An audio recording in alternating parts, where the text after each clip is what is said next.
Hey guys, and thanks for watching. My name is Ben and welcome to Smart Money Minds.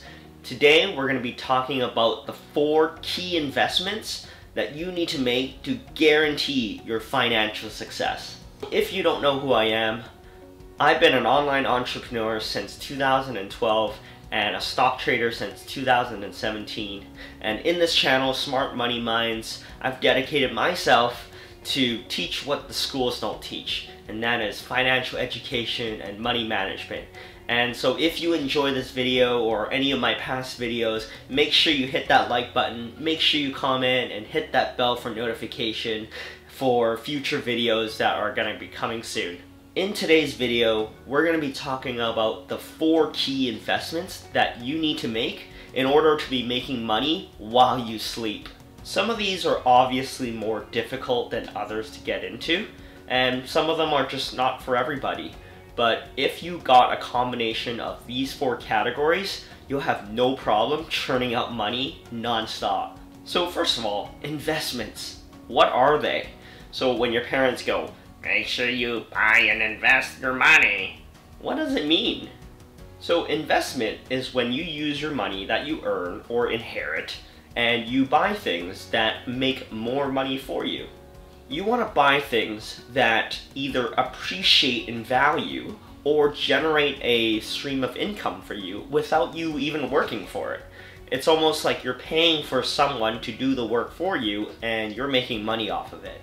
And this is what we call, when you buy these things, and this is what we call a positive income asset. So the first type of investment that you can get into is called a paper asset. So paper assets are stocks, bonds, mutual funds, things that are a contract of you owning something.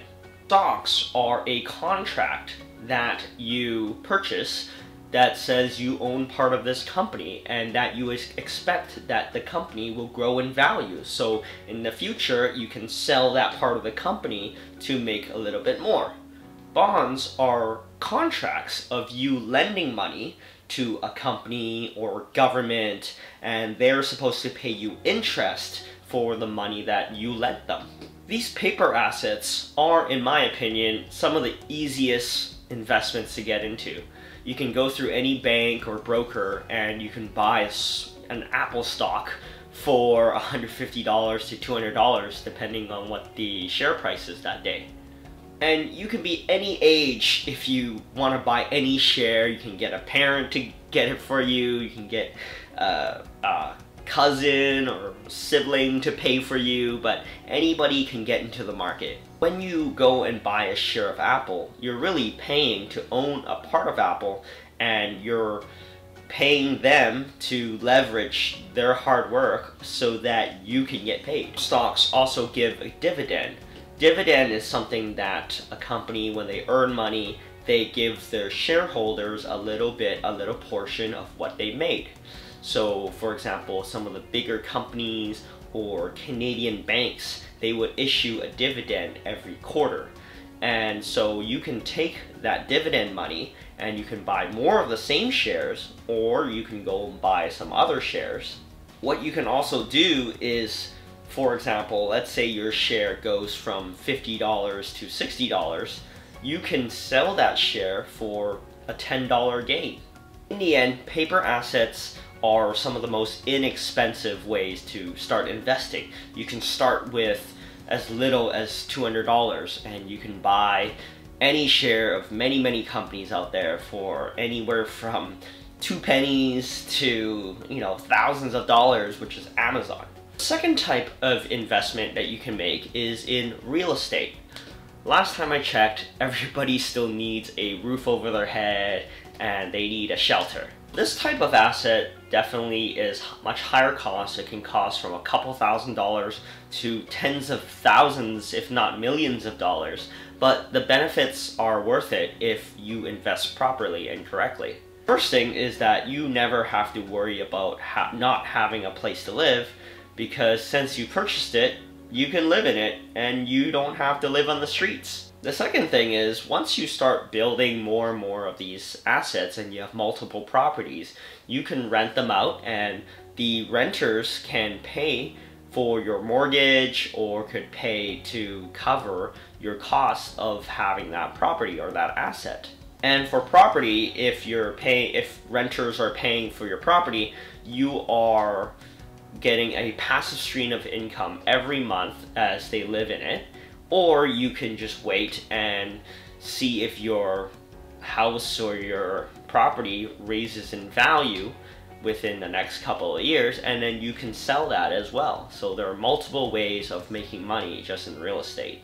And appreciation of your value of your property is most likely in the long run going to go up as there's more and more humans in this world and land is becoming less and less. So the rule of supply and demand means that your property will most likely continue to rise in value. The only concern about real estate is that because the cost is so high initially, it's going to take you some time to get that amount before you can start investing in anything. And also, once you have that property, if there's any issues, if you don't have a renter, and if you say have emergencies like a pipe bursting, and you need to have enough money in your backup to pay for maintenance, to pay for these sorts of emergencies.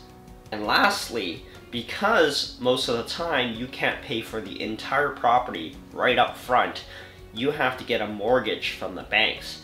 And a lot of times the bank owns more of your house or property than you do yourself. So you have to make sure you have the money to be constantly able to pay the bank, or else they'll foreclose it and you'll lose a lot of your asset. The third type of investments would be commodities or alternative currencies. So for commodities, that means it's a good that can be traded on bulk. When I say that, I don't mean go and buy barrels of oil or orange juice so that you could store it at home somewhere. What you can do is buy a small amount of actual gold or silver or precious metals, and you can store it in a safety deposit box or just in a secret location, wherever that may be. The reason why I would suggest commodities is because commodities, in the end, they hold a physical value. For example, if you buy a cow and you have a cow at home, you can always depend on it to provide you with milk, or you can kill it and have it for beef. It'll always be there. Money, on the other hand, is literally just paper. It's called fiat money, and it really holds no value except for the value that it is backed by the government. For example, if the American government stopped existing tomorrow, the American $100 bill would be worthless. And this brings up the conversations of alternative currencies. So for example, different countries' currencies, or even cryptocurrency or digital currency. With that, it is backed by different governments or different organizations, so that if one of them falls apart, you have an alternate source, an alternate value.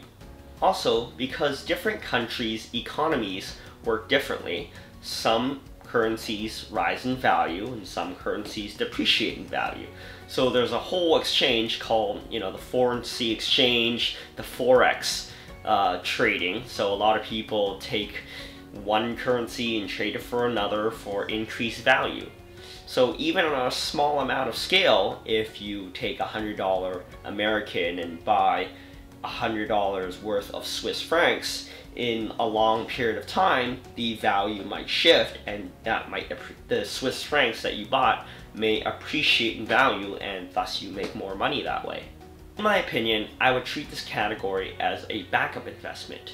Most of the times when the stock market or the real estate market crashes, most people turn to a safe haven, which is the commodities market, because those things actually hold true physical value to it.